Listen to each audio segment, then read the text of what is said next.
Hi guys, and welcome to another video on Sonal's life. Before I get started, Happy New Year! It's been a crazy few months, but hopefully everything slowly starts to get back to normal, and that's why I'm here with a brand new video. Now, in a few days we're going to have probably New Japan's biggest show of the year, and that is Wrestle Kingdom.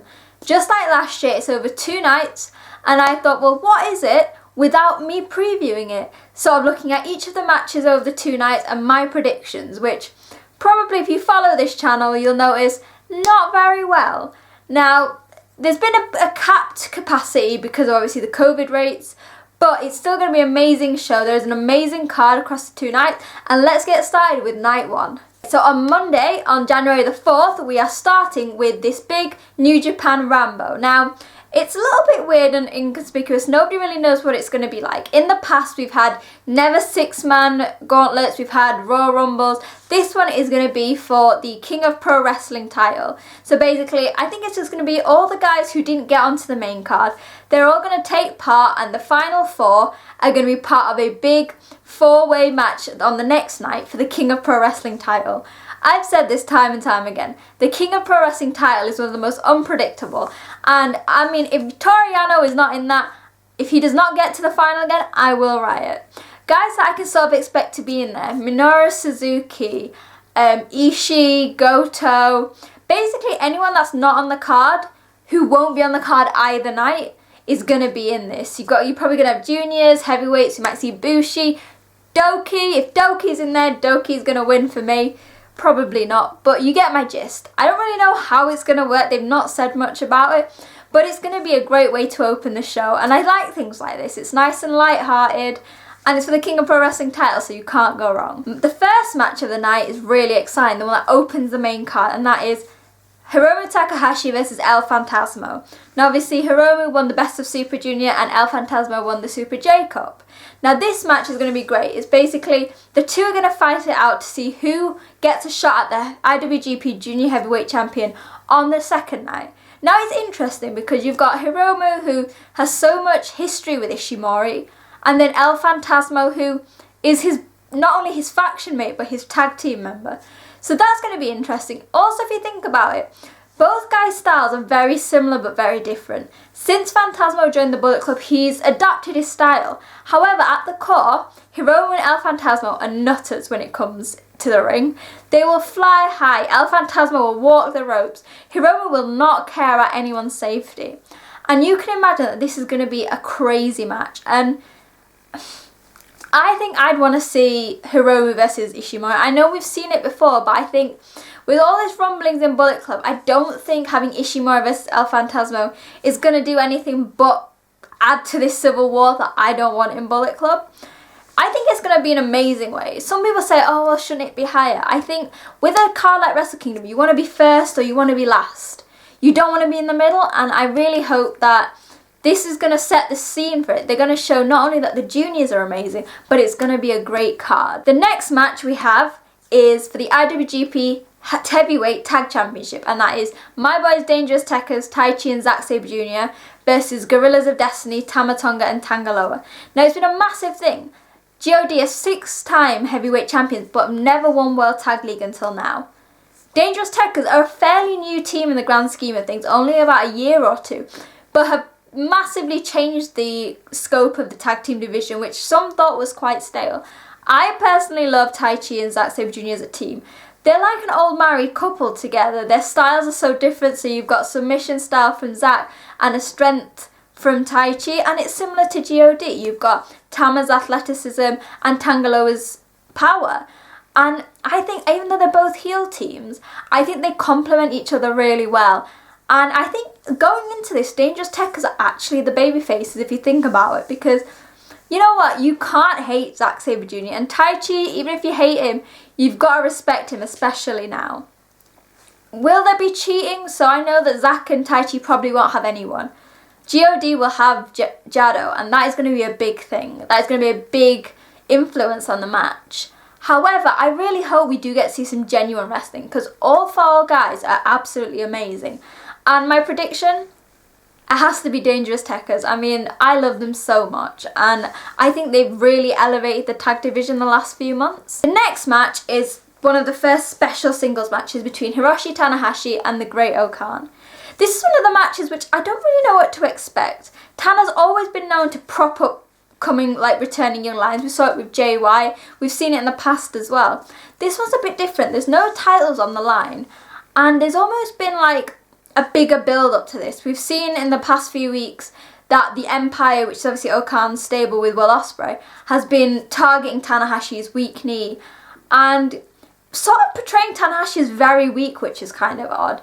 But I think this match is going to be weird because they've got very different styles. Okan, we know, uses the Mongolian chop, very strength. Tanahashi is the ace for the reason. He's fast, he can do submission styles, he can go up top. It's amazing, and my only issue with this is I don't know where it's going to go. Are they going to have Tanahashi lose? Because it's just going to make him look weak, and it's going to upset me and probably a lot of people. But they can't have Okan lose because that just gets rid of all momentum he's gained over the past few months since returning. I think maybe it'll probably be better for Tanahashi to lose because he's already established, whereas Okan really needs this momentum going in. However, I love Tanahashi so much. He's one of the nicest guys I've ever met. So Tanahashi to win, and it's going to be interesting, whatever this outcome is, what's going to happen going forward. Like in the press conference, is there going to be title implications? Is Tanahashi going to be the Empire's lapdog? Who knows? Now, the semi-final, mate, we think it's going to be the semi-final, and this is Will Ospreay versus Kazuchika Okada. I've seen people rumbling about this because it's the first year, I think in ages, that Okada's not been in the main title scene at least some point in Wrestle Kingdom. But I think we need a match from Okada that's very heavily story-based. And if it's going to be anyone, it's going to be this one. We've seen it. Ospreay was basically brought to New Japan by Okada, and he turned on him in the G1 with the help of B. Priestley and Great Okan, and now obviously Jeff Cobb in the Empire. This is really going to be a proving ground for Ospreay. Can he stand on his own? Is he really as good as he makes out to be? He says he's better than Okada. Okada doesn't need to be there anymore. Is that going to be true? I don't know. If we have the other members of the Empire, that could easily happen. But Okada's a guy, you know where Tanahashi, he'll be fine. He's an established guy if he loses. I don't think New Japan can have Okada lose. He's not had enough momentum this year. And I think to have him lose again to Ospreay would probably totally ruin the start to 2021 for the Rainmaker. And I love Okada so much, so Rainmaker to win. Okay, I'm saying this, we'll see at the end when I do my review video how many of these are right. Because I'm not sure. I'm not very good at predicting anyone who's not my favourite. So we'll see. And now we've got the main event for the IWGP Heavyweight and Intercontinental title between Tetsuya Naito and Ibushi. Even though Kota Ibushi did not win, well, he did not retain his rights contract against Jay White. However, I am over the moon about this match. If you've watched New Japan and these two fight before, holy cow, they literally don't care about anything apart from beating each other up. Like, if you've watched their match at the G1 Supercard last year, it had me hiding behind my cushion, flinching because of how dangerous it was. However, they have this unrivaled chemistry. They used to be best friends. Now they're, I wouldn't say enemies, but they have this special bond. They're like two halves of a whole. Their styles are very similar, high-flying, bit unpredictable. And the funny thing is, this is going to be a main event where the crowd is going to be split. I know it. Like, LIJ fans, there's so many of them, but everyone loves Kota Ibushi. He is the golden star for the reason.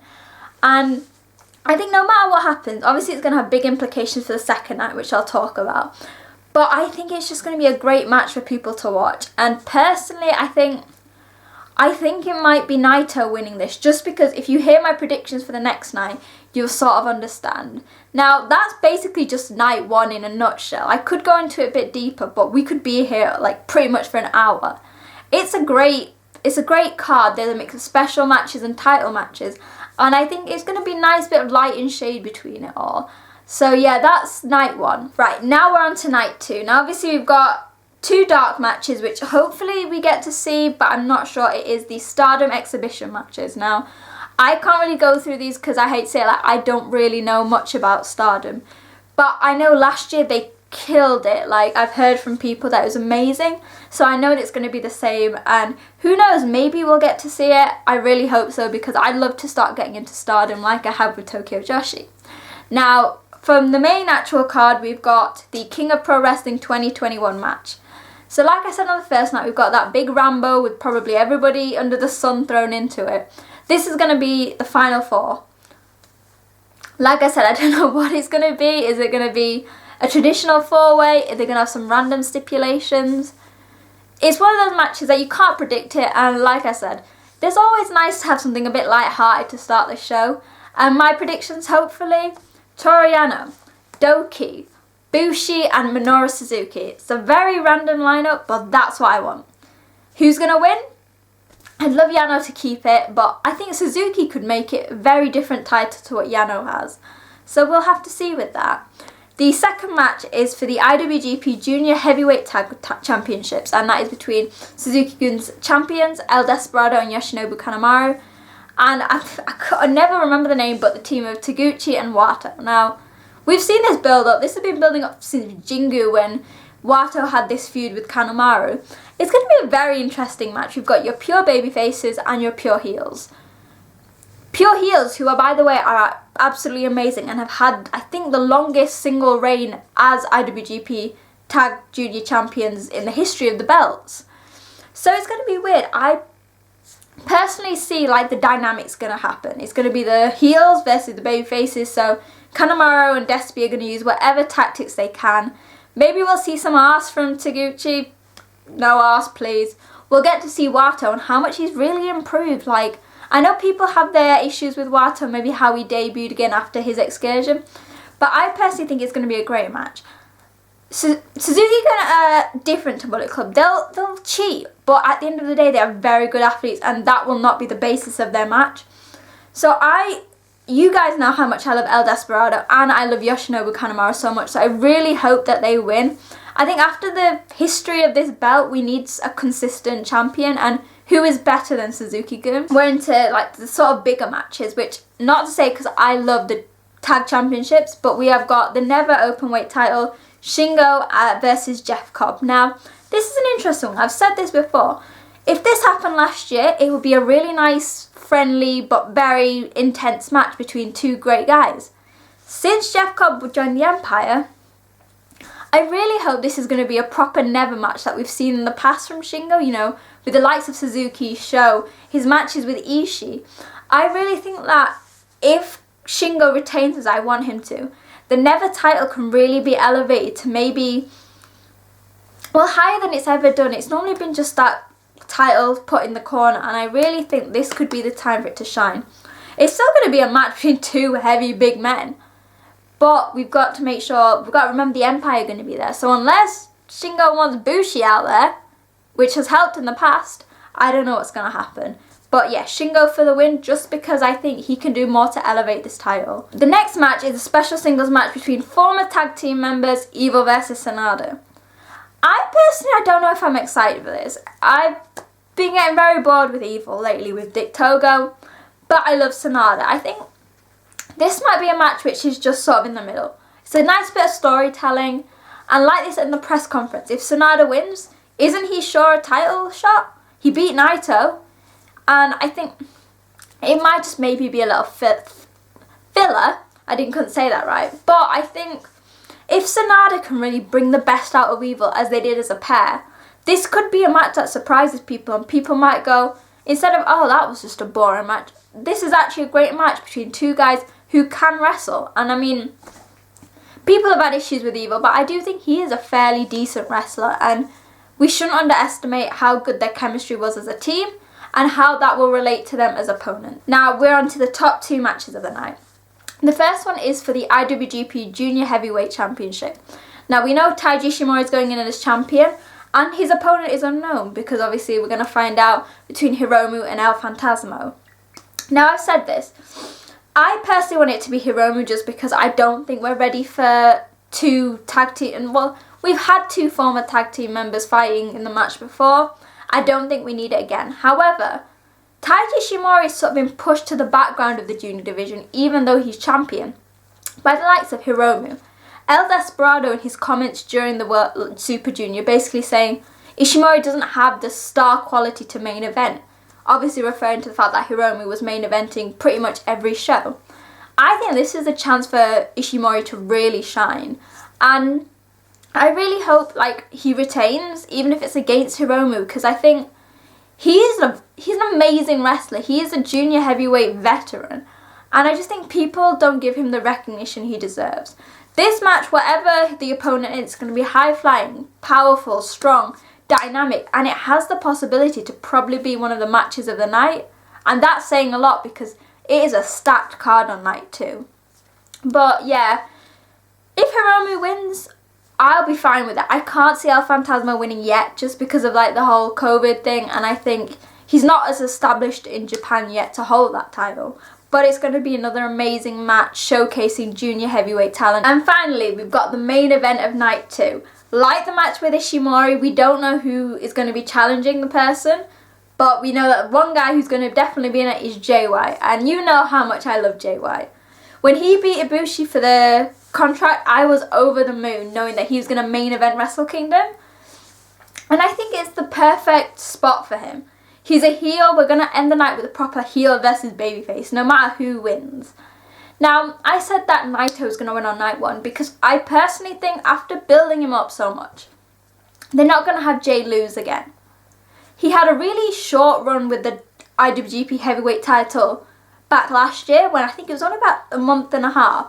Even his Intercontinental reign last year only lasted about 3 or 4 months.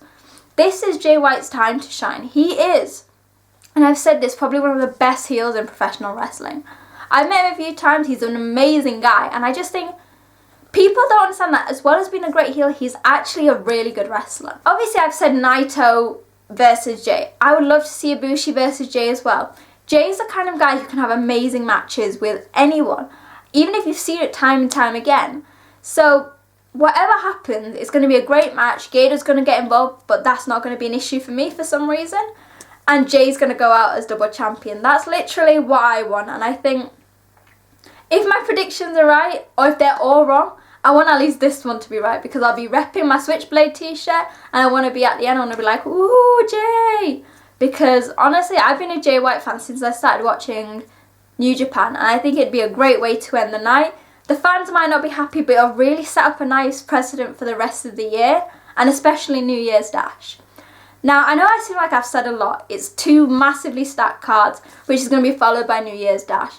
Let me know in the comments, what matches are you looking forward to the most? Are there any that you're sort of not maybe looking forward to, maybe like Evil or Sonata? And the big question, who is walking out of Night 2 Wrestle Kingdom as double champion? Hopefully you guys enjoyed my video, and you could probably guess how bad my predictions are going to be. I'll be back with a review video, and we'll sort of see what my predictions have been like. But like always, make sure to like, subscribe, and share this with your friends. And I will see you guys after Wrestle Kingdom. Bye!